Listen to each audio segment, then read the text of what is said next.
At precisely 6:30 in the morning on the first day of March, 1943, Major Ed Lehner found himself standing upon the waterlogged coral surface of the airstrip at Port Moresby. He observed his crews, pilots of the B-25 Mitchell bomber, preparing for a sortie that the highest echelons of command had already deemed an impossible undertaking. He was 31 years of age, had completed 72 combat missions, and had not yet managed to sink a single enemy vessel.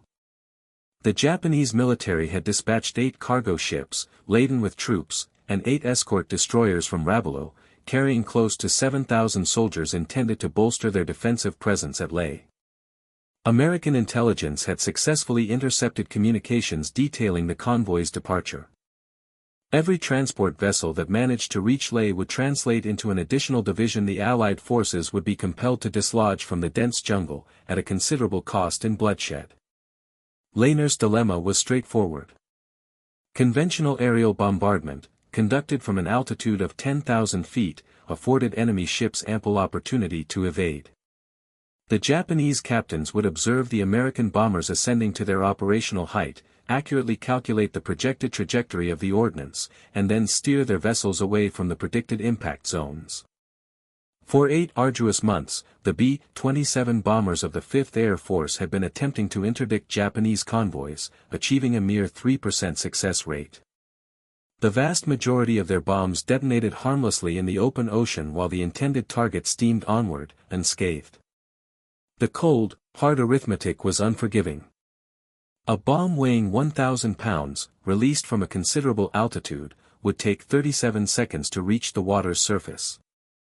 In that brief interval, a destroyer traveling at 30 knots could cover a distance of 380 yards, a span exceeding the length of 3 football fields. The bombardier would meticulously aim at the ship's current position. However, by the time the projectile descended, the ship would have already moved, leaving the bomb to detonate where the vessel had been moments before. Lehner had witnessed this disheartening spectacle repeatedly, mission after mission.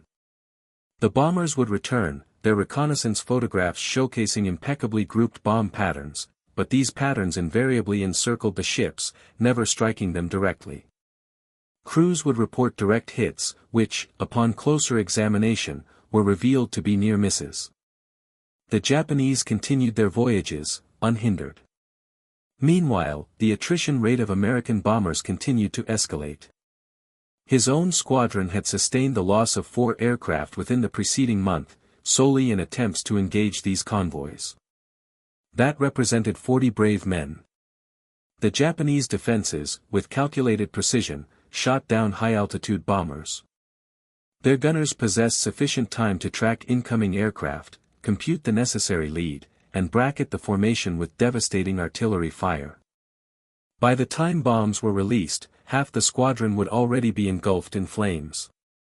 General George Kenney, commander of the 5th Air Force, had conceived a strategy that sounded utterly preposterous to every pilot who heard it. The concept involved skipping bombs across the water's surface, much like a flat stone thrown in play.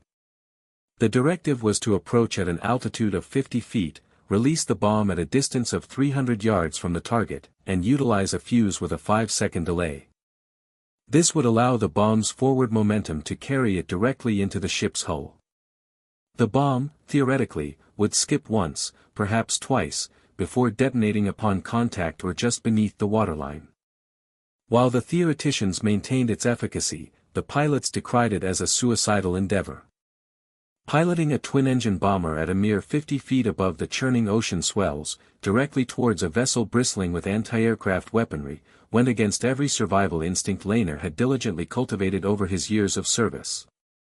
Japanese destroyers were armed with 127mm main cannons, 25mm machine cannons, and a multitude of smaller caliber weapons. Each of these could effectively track a bomber flying at such a precarious altitude. A single, well-aimed shot to an engine would send the B-25 cartwheeling into the sea before the crew could even register the impact.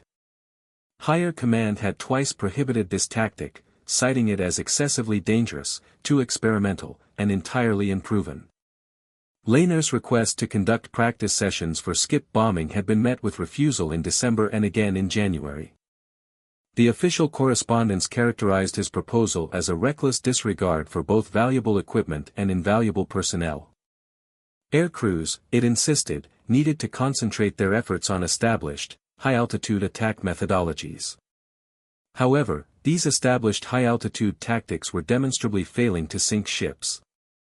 If you are interested in discovering the outcome of Lehner's skip bombing experiment, please take a moment to press that like button. Your engagement significantly aids in our ability to share more of these forgotten narratives from the Pacific War. Furthermore, consider subscribing if you have not already done so. Now, let us return to Major Lehner. Lehner proceeded to the operations tent and meticulously arranged reconnaissance photographs across the planning table. The Japanese convoy had been sighted at dawn, making steady progress in a southeasterly direction through the Bismarck Sea. They were arrayed in 2 columns, 8 substantial transports, with destroyers providing a protective screen along their flanks. Every vessel was densely packed with soldiers, artillery pieces, and vital ammunition.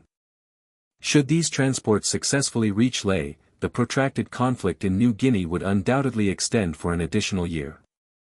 Lehner harbored a bold gambit that would either validate General Kenny's conviction in low-altitude assaults or result in the demise of 60 American airmen before midday.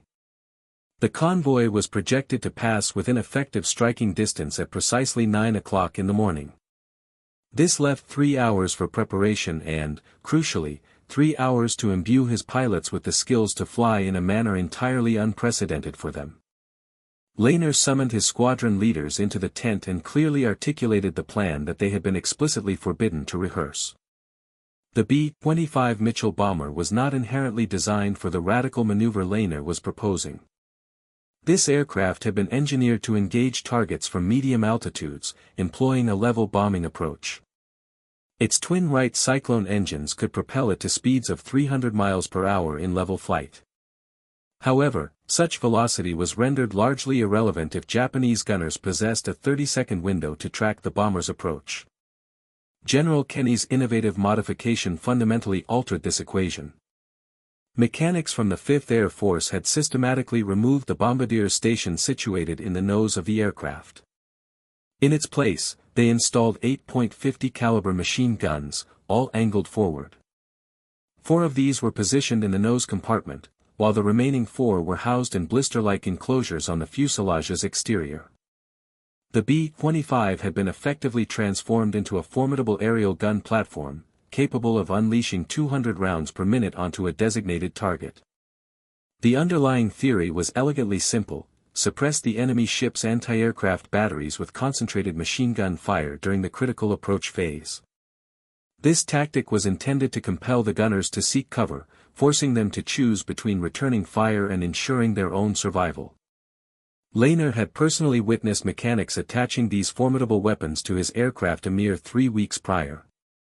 This modification added 1,200 pounds to the bomber's weight and significantly shifted its center of gravity forward. It fundamentally reshaped his bomber into an entity that straddled the line between an attack aircraft and a maritime strike fighter, a designation that had previously existed only in concept. The practice runs had been conducted in the utmost secrecy. General Kenny had located a suitable training ground, a derelict vessel known as the Pruth, a steamer weighing 4,700 tons that had run aground on Nader Reef, not far from Port Moresby, in 1924. This decaying hulk, partially submerged, served as an ideal target. Lehner's crews executed practice runs during the twilight hours of dawn and dusk, when visibility was poor and the chances of observation were minimal. They diligently honed their skills in skimming the wave tops at speeds of 270 miles per hour. They meticulously practiced the timing of their bomb releases. And, crucially, they learned the dire consequences of miscalculating the parameters. Lieutenant Jake Fawcett had unfortunately experienced such a miscalculation on the 16th of February. He had approached slightly too high, at 70 feet instead of the prescribed 50. The bomb had executed 2 skips, sailed entirely clear of the Pruth, and detonated a considerable distance beyond the wreck. Fawcett's bombardier, Sergeant Mike Russo, had diligently recalibrated their approach. The revised parameters dictated a lower altitude, increased speed, and a closer release point. On the subsequent attempt, Fawcett maintained an altitude of 45 feet. The bomb skipped once and then struck the Prutha's hull with considerable force, just below the waterline. This location corresponded precisely with the ship's ammunition magazine, the very place where a single bomb could trigger the detonation of 1,000 tons of ordnance, effectively bisecting a destroyer. However, the Pruth, in its inert state, offered no resistance. Lehner unfurled the reconnaissance images once more across the briefing table and indicated the lead transport vessel. It measured 800 feet in length, displaced 10,000 tons, and possessed the capacity to carry 1,500 troops, serving as the convoy's flagship. Every officer present in the tent understood the immense gravity of the situation. Japanese reinforcements had transformed the engagement at Buna into a protracted and brutal 6-month ordeal, resulting in 5,000 Allied casualties. The outcome at Leh would be even more catastrophic if these transports successfully disembarked their troops. The precise calculations required for skip bombing demanded a level of accuracy that most bomber crews had never been expected to achieve. The designated approach altitude was 50 feet above the water's surface. The approach speed was set at 270 miles per hour. The bomb release point was precisely 300 yards from the intended target. The bomb's trajectory angle was calibrated at 8 degrees. A delay fuse set for 5 seconds was essential. Any deviation from even one of these critical variables would result in the bomb either skipping harmlessly over the target, detonating prematurely short of the vessel, or striking the water at an incorrect angle, sinking without detonation. Lehner assigned each pilot a distinct target, designating them to engage Transport 1 through Transport 8. Destroyers were designated as secondary objectives, to be engaged only if the primary transport targets were already engulfed in flames. No bomber was to engage the same vessel twice, ensuring maximum efficiency and maximum destructive impact. Each aircraft would have a single pass, deploy a single bomb, and possess a singular opportunity to succeed. The crews departed for their aircraft at 7 o'clock in the morning. This comprised 54 men aboard 9 B-25 bombers. Following behind them were 13 P-38 fighter planes from the Royal Australian Air Force, tasked with strafing the convoy initially to suppress anti-aircraft fire. Above them, 16 B-17 flying fortresses would execute high-altitude bombing runs, compelling the Japanese ships to maneuver and disrupting their formations.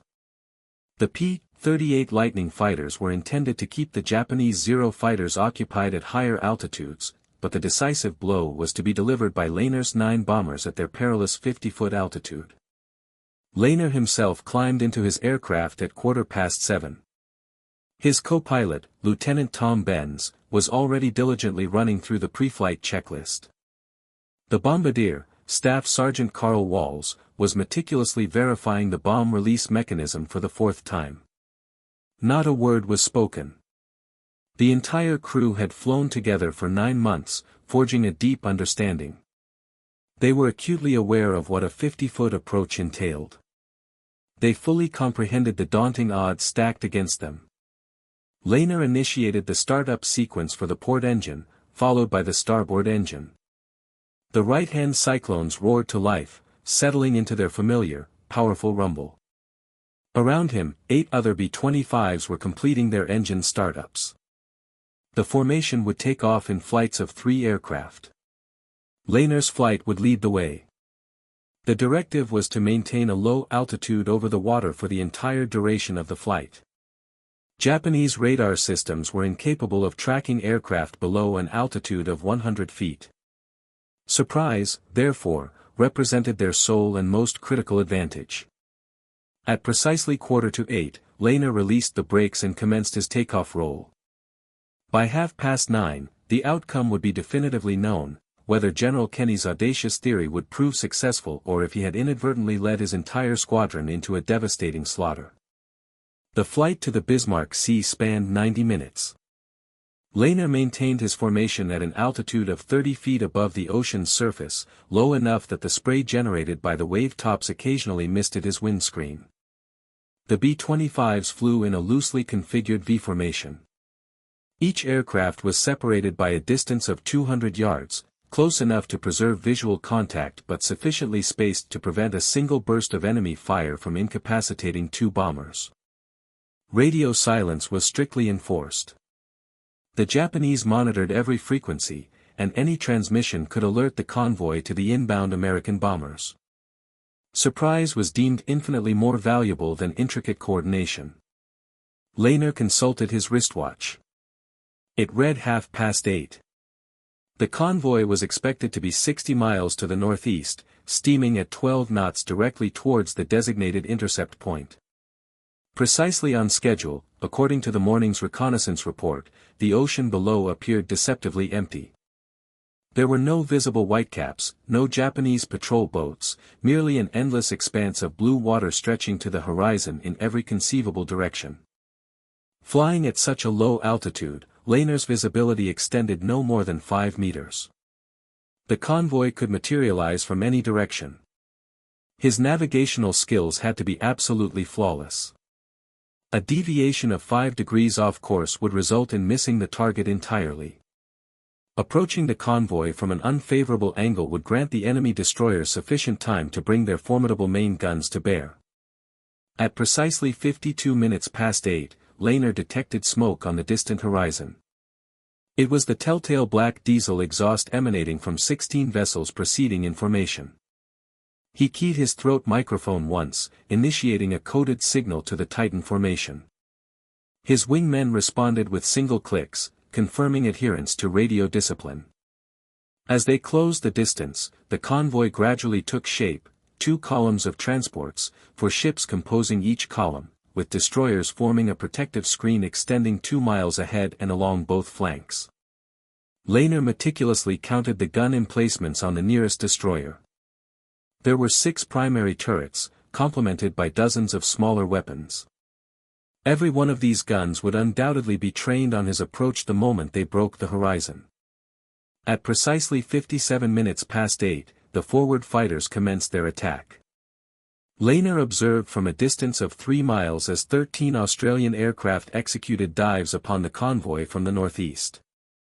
Their 20mm cannons raked the destroyer decks, and streaks of tracer fire arced across the water. The Japanese anti-aircraft guns swiveled towards this new threat, exactly as had been anticipated. The forward fighters were not deployed with the primary objective of sinking enemy vessels. Their purpose was to draw the gunners' attention away. 30 seconds later, the B-17s arrived, descending from an altitude of 10,000 feet. Lehner witnessed the bomb bay doors opening, and bombs tumbling towards the convoy. The Japanese ships immediately initiated evasive maneuvers, executing sharp turns to port and starboard. Their organized columns fragmented, and the spacing between vessels increased. The destroyers surged forward to flank speed, their wakes churning white water at their sterns. Chaos erupted. It was perfect. Lehner throttled back and descended to an altitude of 40 feet. His airspeed decreased to 260 miles per hour. Walls, his bombardier, began calling out the decreasing distances: 4,000 yards. 3,800. 3,600. Each ship in the convoy was now clearly discernible.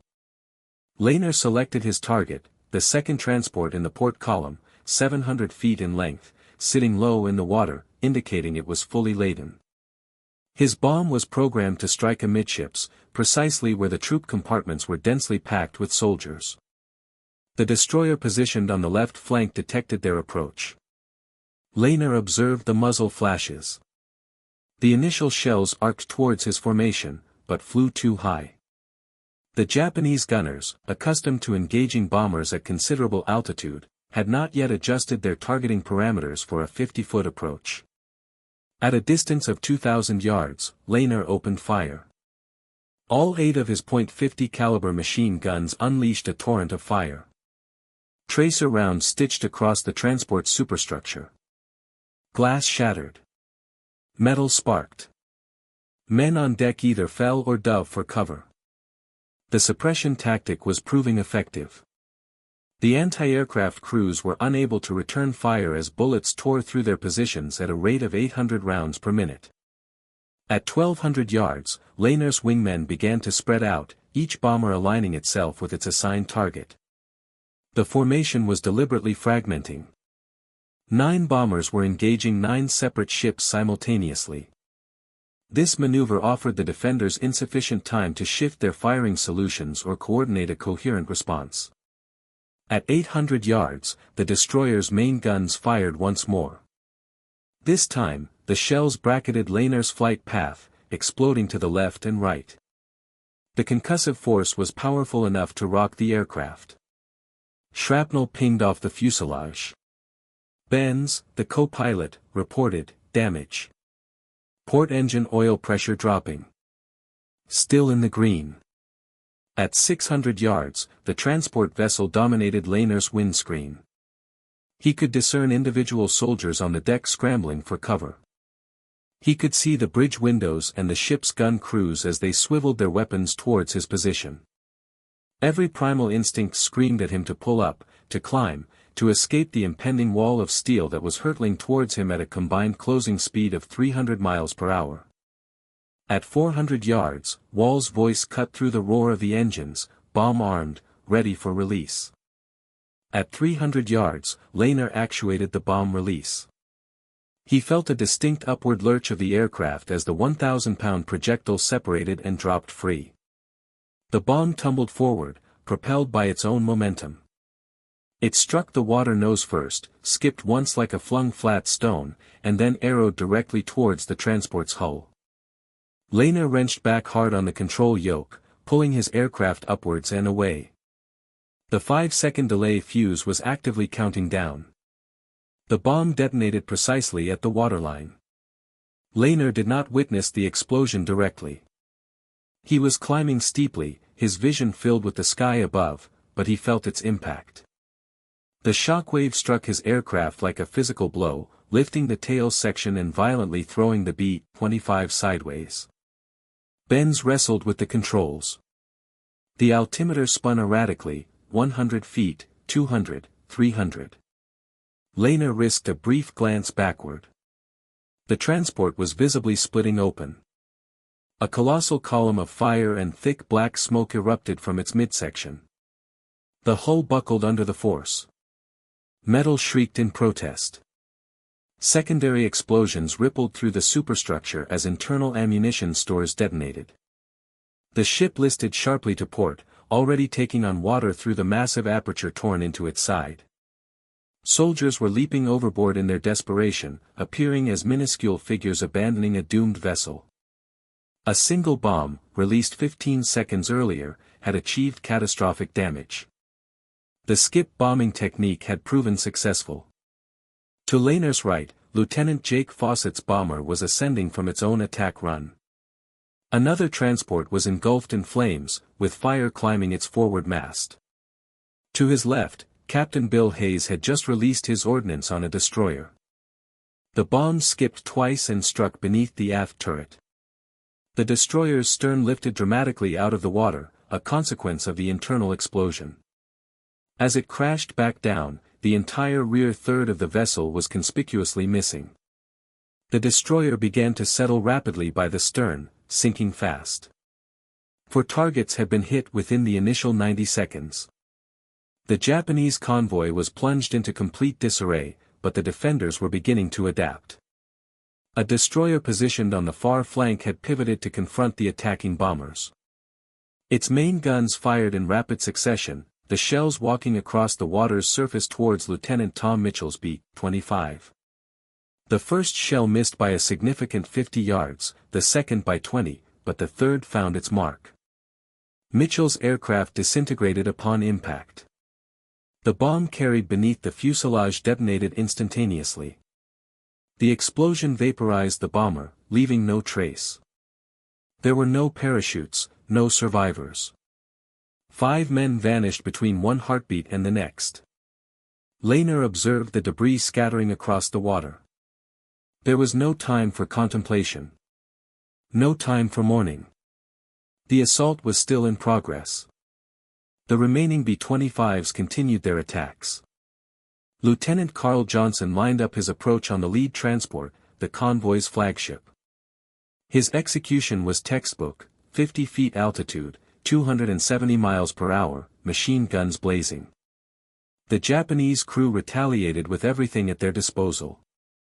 20mm cannons, heavy machine guns, even rifles unleashed a storm of fire. The air between Johnson's bomber and the transport was thick with tracer rounds. Johnson's bomb release was flawless.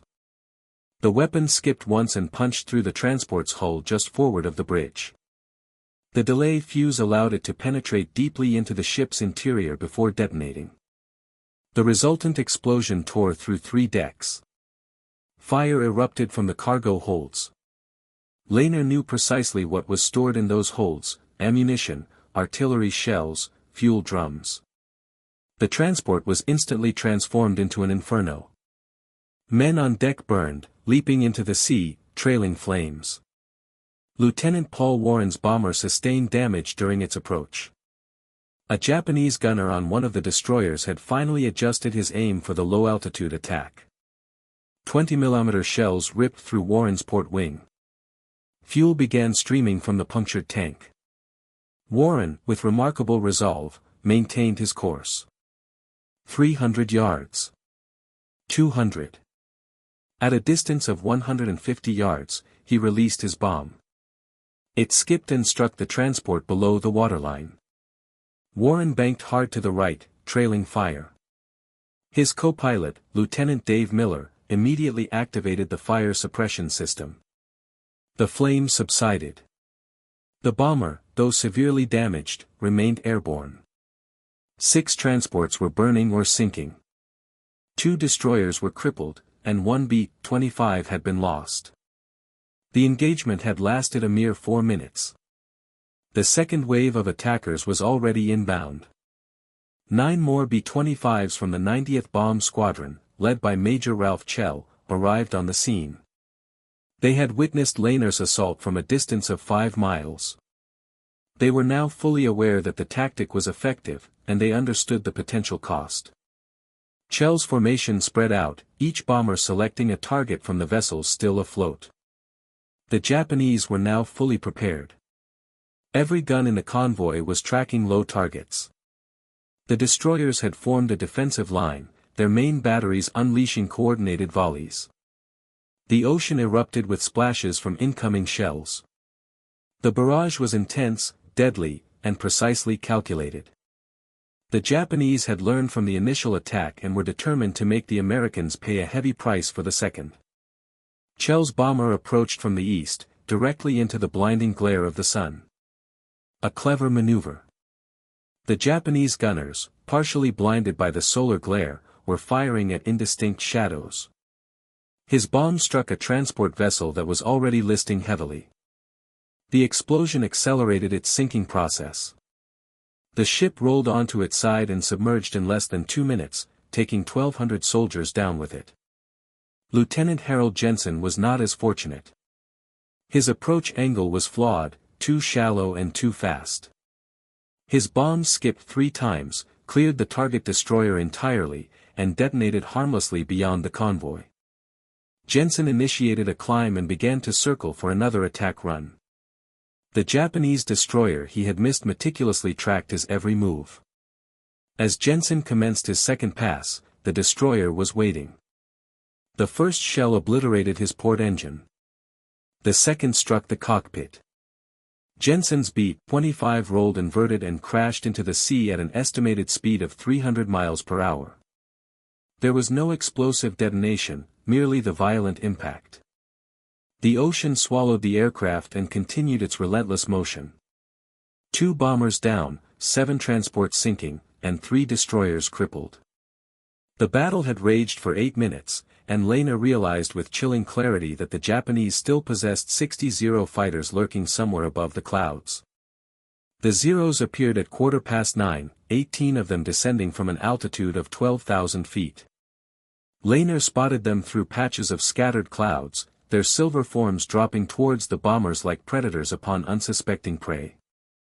The P-38 Lightnings were supposed to be engaged with them. Something had gone awry.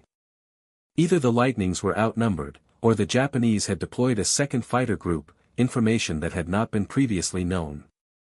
Lainer's B-25 was now critically vulnerable. It was low on fuel and low on ammunition. The machine guns in his nose likely possessed only 200 rounds remaining, insufficient for sustained aerial combat, and certainly not enough to repel a determined Zero pilot who had learned the harsh realities of engaging American bombers. He pushed the throttles forward and plunged towards the wave-top level. 20 feet. 15. The propellers churned the salt spray into a fine mist. The Zeros split into two distinct groups.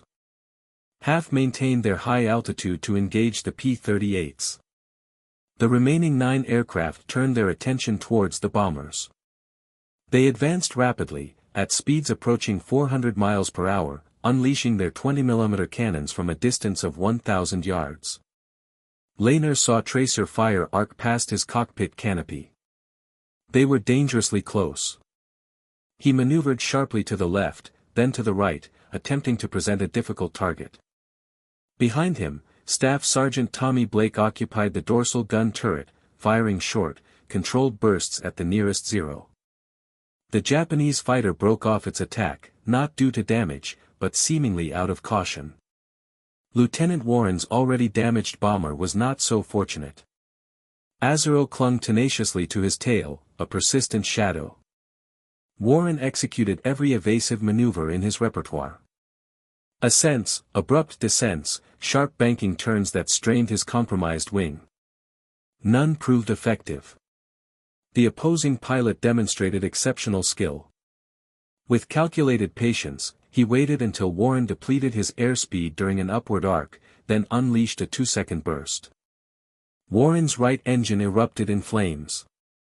The bomber pitched forward, plunging into the ocean. Lainer observed 3 parachutes descending 3 out of 5 crew members. A small mercy. The enemy fighters continued their assault for 6 agonizing minutes. Then, unexpectedly, they disengaged and climbed. Lainer couldn't comprehend their abrupt departure until he discerned the reason. American B-17s were returning for a second pass at 10,000 feet. The enemy pilots faced a stark choice: engage the bombers below or defend the convoy from above. They opted for the latter. The heavy bombers posed a greater threat to the remaining convoy assets. Lainer seized the temporary respite to assess his aircraft's condition. His left engine sputtered, its performance erratic. Oil pressure fluctuated alarmingly. The fuel gauge indicated 60%. Enough, perhaps, to reach Port Moresby. Maybe. He glanced back at the convoy.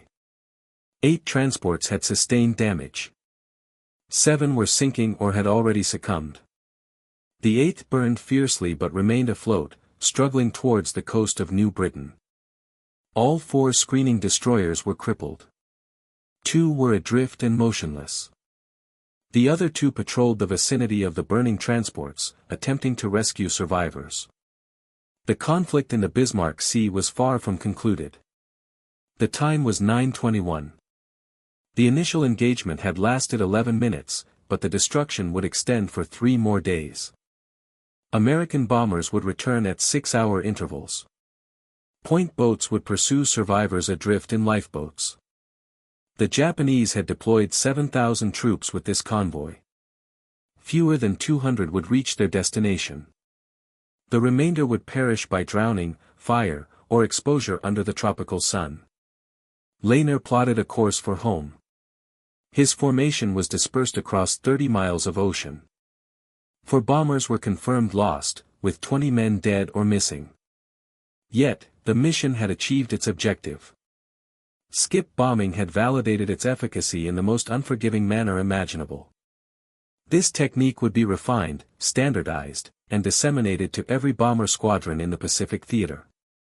Within 6 months, Japanese commanders would cease all attempts to move large convoys within the operational range of Allied air power. Their supply lines to forward bases would be severed, fundamentally altering the war's trajectory. Lainer, however, remained unaware of these future implications. He was solely conscious of his dwindling fuel, his failing engine, and the 90-minute flight remaining to Port Moresby. He ordered his crew to jettison all non-essential items. Ammunition, any armament they could no longer deploy, tools, spare parts, anything to reduce their airborne weight. The B-25 struggled to maintain altitude with one engine operating at reduced capacity. At 1:01, Ben spotted landmass. It was the southern shoreline of New Guinea. They were narrowly on course. The left engine began to shake violently. Oil was hemorrhaging from a fissure in its casing. The temperature gauge climbed into the red zone. In another 5 minutes, it would seize completely. Laner feathered the left propeller and rerouted all available power to the starboard engine. The bomber decelerated to 180 miles per hour, barely above stall speed, just sufficient to remain airborne. The coastline grew perceptibly closer. 40 miles, 30, 20. The engine held. Laner piloted the bomber to a landing at Port Moresby at 11:17. The runway was thronged with ground crews, mechanics, and intelligence officers. Word of the engagement had preceded them. The convoy had suffered grievous losses, though the full extent remained unknown. Laner powered down the engines and remained in the cockpit for 30 seconds, his hands still clenched on the control yoke. Silence enveloped them. Neither man moved.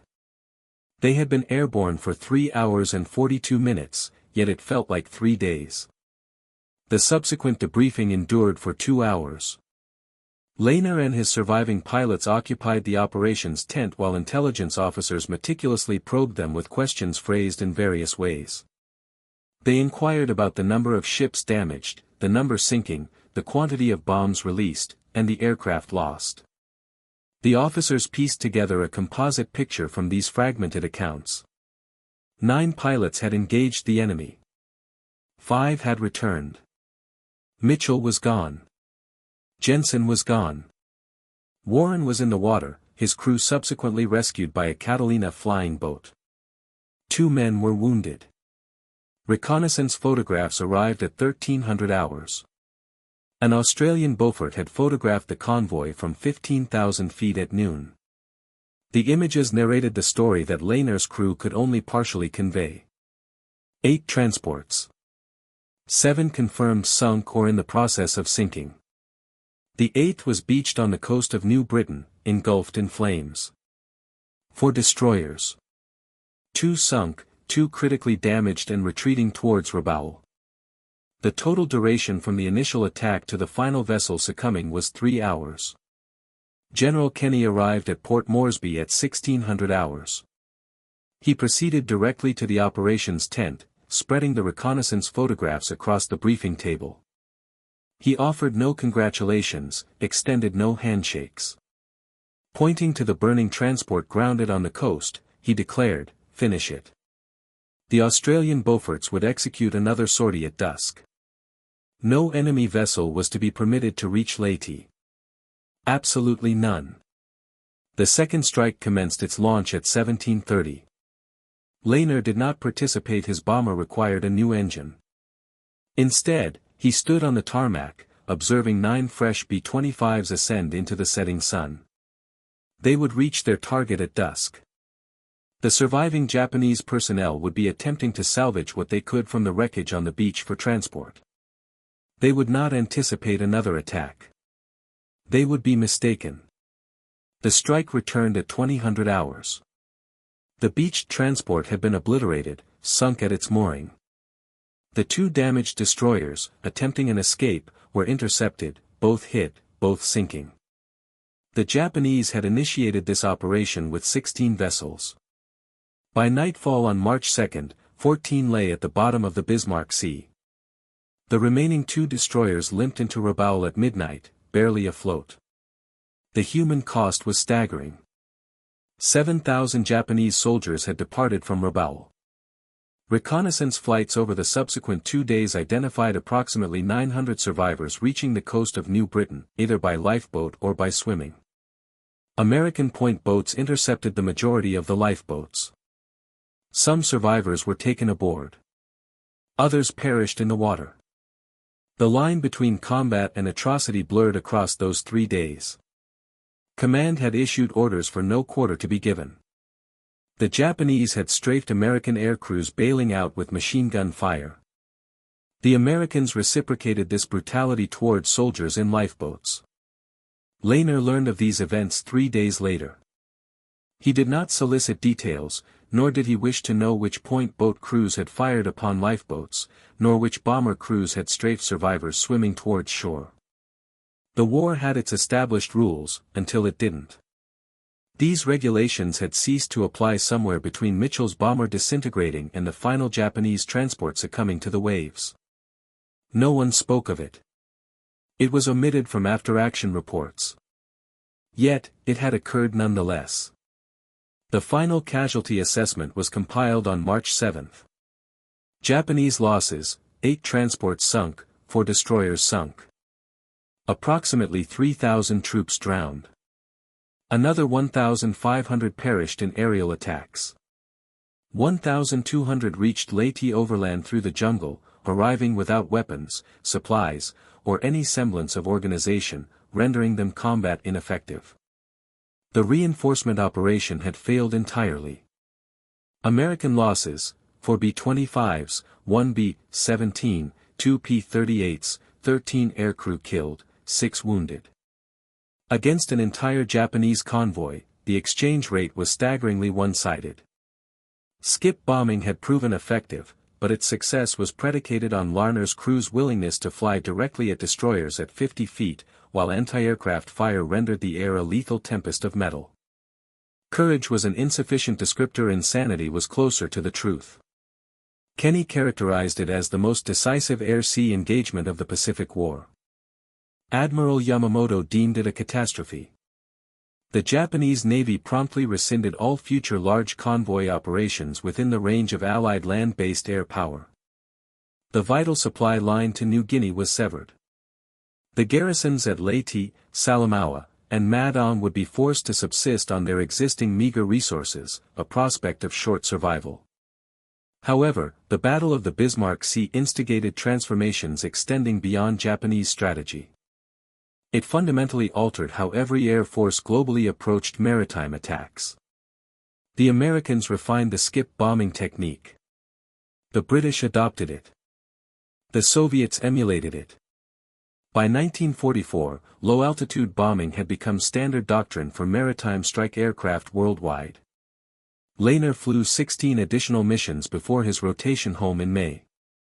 He never publicly discussed the battle, granted no interviews, and penned no memoir. He had performed the necessary actions that was sufficient. The question that eluded a definitive answer was simple: would the same tactic prove effective against a prepared adversary? The Japanese would test this very question 3 months later. On June 3, 1943, American reconnaissance detected another convoy forming at Rabaul. It comprised 6 transports and 8 destroyers.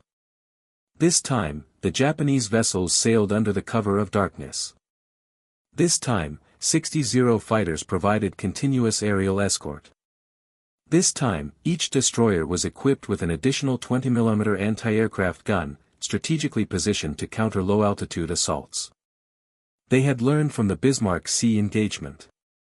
They had adapted. The 5th Air Force launched its attack at dawn, deploying 12 B-25s employing skip bombing. The outcomes were notably different. 2 transports sustained damage. 1 destroyer was hit. 3 B-25s were shot down. The exchange rate had shifted. The Japanese anti-aircraft defenses had undergone significant enhancement. Gunners who had survived the Bismarck Sea had diligently trained their replacements. They had learned to track low-flying aircraft. They knew to fire preemptively. They understood the imperative of concentrating their fire on the bombers during their final approach, a phase when the aircraft were committed and incapable of evasive maneuvers. The Americans, in turn, adapted. By July, 5th Air Force mechanics had installed supplementary armor plating around the cockpits and engines. They had augmented the forward-firing armament to 12.50 caliber machine guns. Some B-25s were fitted with 14 guns. The underlying theory remained consistent: suppress defensive fire with overwhelming firepower during the approach, leaving enemy gunners with no recourse but to seek cover or face certain death. This modification proved effective. On November 2, 1943, 38 B-25s assaulted Rabaul Harbor in the largest skip bombing raid of the war. The harbor hosted 18 warships. 30 received direct hits. 1 heavy cruiser was sunk. 1 destroyer was sunk. 2 auxiliary vessels were destroyed. 16 merchant ships sustained damage or were sinking. The raid lasted 18 minutes. American losses amounted to 2 B-25s. The exchange rate had swung back decisively in America's favor. However, Rabaul demonstrated another critical factor. Skip bombing was most effective against vessels confined to limited waters, ships unable to maneuver freely, vessels anchored in harbors or trapped in narrow straits. Against a convoy in open ocean, with ample room for evasive action and overhead fighter cover, the tactic was fraught with peril. Against ships at anchor, it was devastating. The British adopted skip bombing in late 1943. Royal Air Force Beauforts, trained in the technique, attacked German convoys off the coast of Norway. The results mirrored those experienced in the Pacific. High aircraft attrition, coupled with a high success rate. The Germans responded by augmenting the anti-aircraft armament on their merchant vessels and mandating that convoys sail only under robust fighter escort. The expense of transporting supplies by sea escalated dramatically, while its efficacy diminished proportionally. The Soviets employed skip bombing against German vessels in the Black Sea and the Baltic. Their methodology was cruder: a lower approach altitude, heavier ordnance, and less emphasis on suppressive fire. The outcomes were mixed, with some vessels sunk but numerous bombers lost. The Soviets possessed courage, but lacked the rigorous training and equipment refinement that the Americans had cultivated through extensive trial and error in the Pacific theater. By 1944, skip bombing had evolved significantly beyond its initial conception. American tactics now incorporated coordinated assaults. High-altitude bombers would initiate the attack, compelling the ships to maneuver. Fighter aircraft would strafe to suppress anti-aircraft fire.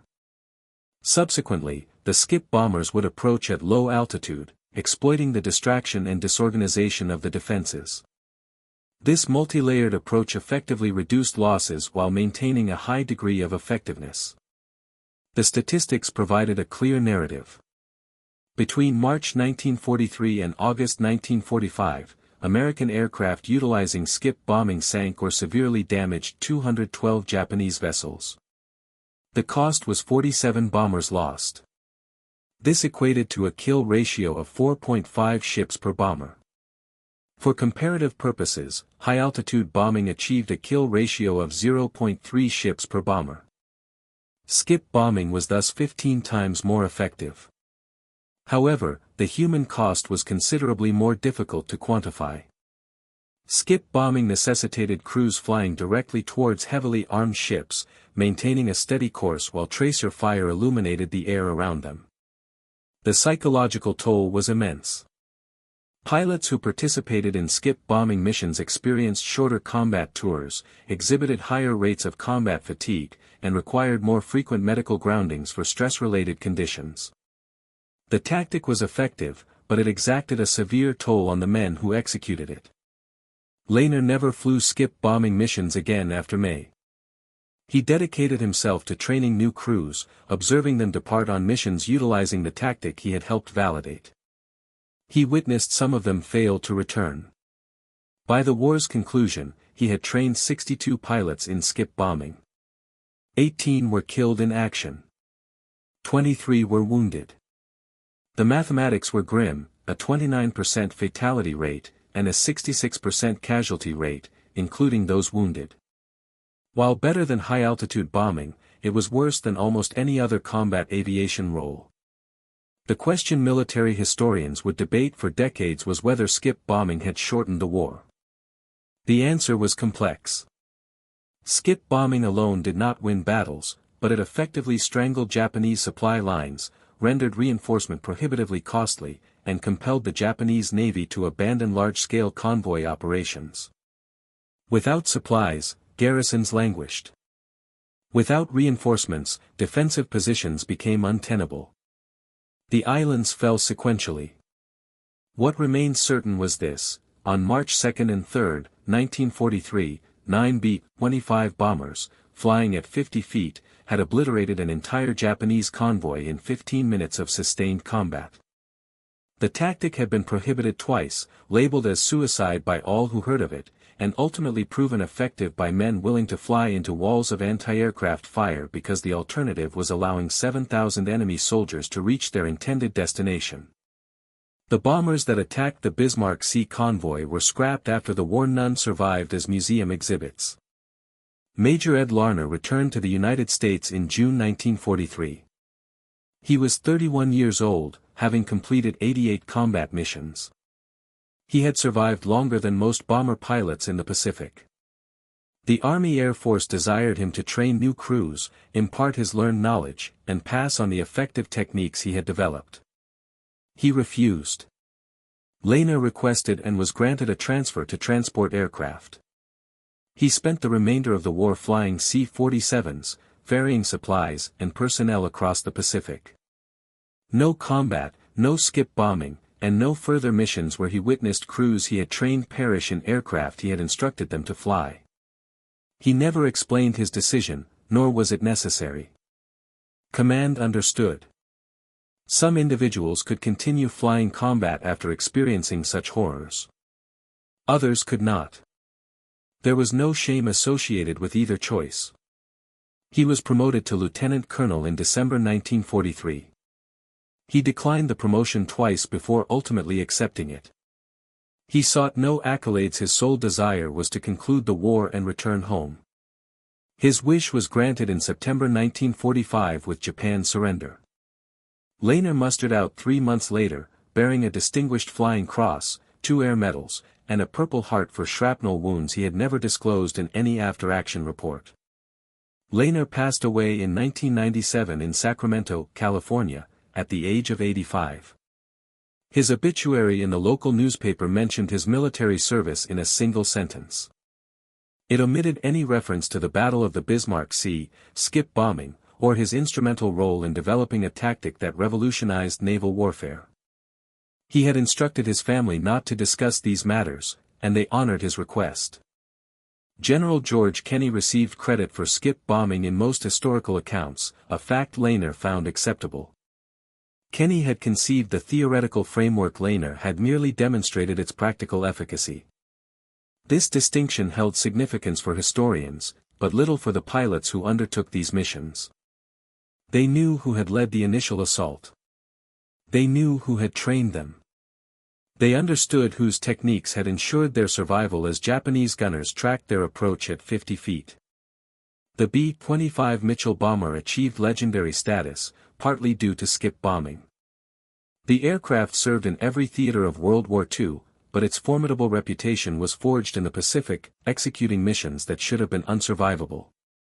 By the war's end, B-25s had sunk more enemy shipping than any other bomber type. The technique Larner and his crews had validated in March 1943 became standard doctrine for every B-25 unit in the Pacific. No museum displays a B-25 specifically flown in the Battle of the Bismarck Sea. The aircraft were worn out by the war's conclusion. Most were scrapped for their aluminum content. A few survive in museums, either restored to flying condition or presented as static exhibits. The National Museum of the United States Air Force in Dayton, Ohio, houses a B-25 Mitchell. So too does the Smithsonian. Neither flew in the Bismarck Sea, but they represent the crews who did.